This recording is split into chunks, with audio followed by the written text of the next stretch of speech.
If you're listening to this in a dark room, don't turn the light off after it ends. Not right away. Just wait a few seconds longer than you normally would. This story was sent to me by a subscriber. He asked me to keep his name out of it, not because he's afraid of being recognized, but because he doesn't want the places he worked in to be traced back to him. He spent most of his adult life maintaining electrical systems in buildings people stopped thinking about. Archives, hospitals, underground offices, storage facilities, the kinds of places where lights stay on even when no one is supposed to be there. He believed light was predictable, mechanical, honest. He doesn't believe that anymore. The first incident happened during a late inspection in an abandoned municipal archive.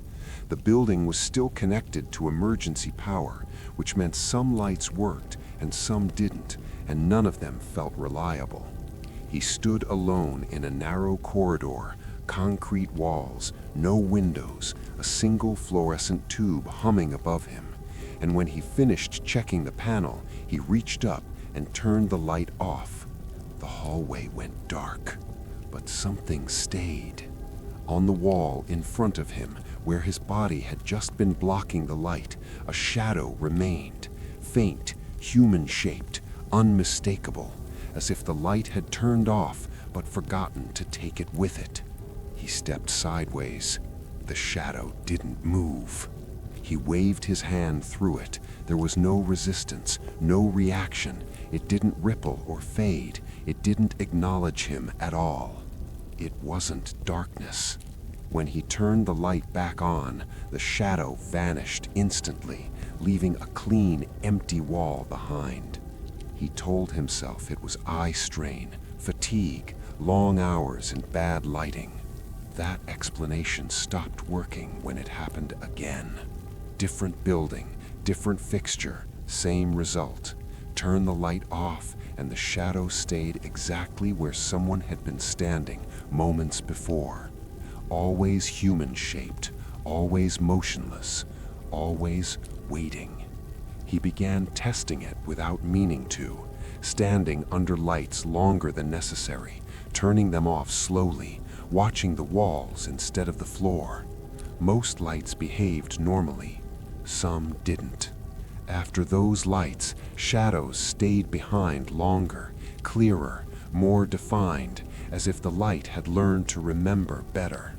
At first, the shadows matched his posture almost perfectly. Then they didn't. One night, in a storage room lit by a single flickering tube, he stood still for nearly a minute before turning the light off. The shadow appeared again, but this time it was closer to him than it should have been. Not where he had stood, where he was about to stand. He froze, afraid moving would confirm something he wasn't ready to understand. The shadow didn't breathe. When he turned the light back on, it vanished like always, but the room felt different, adjusted, as if something had been calibrated.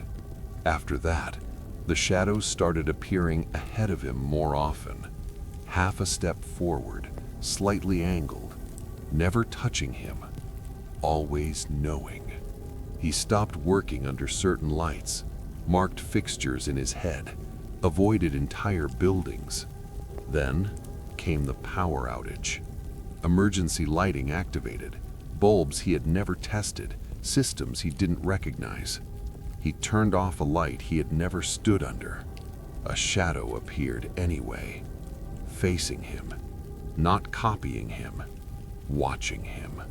He quit his job after that, left without notice, told himself distance would fix it. It didn't. The shadows followed him into normal places, bathrooms, hallways, parking garages, anywhere artificial light pretended to make things safe. He sent this recording after what happened last night.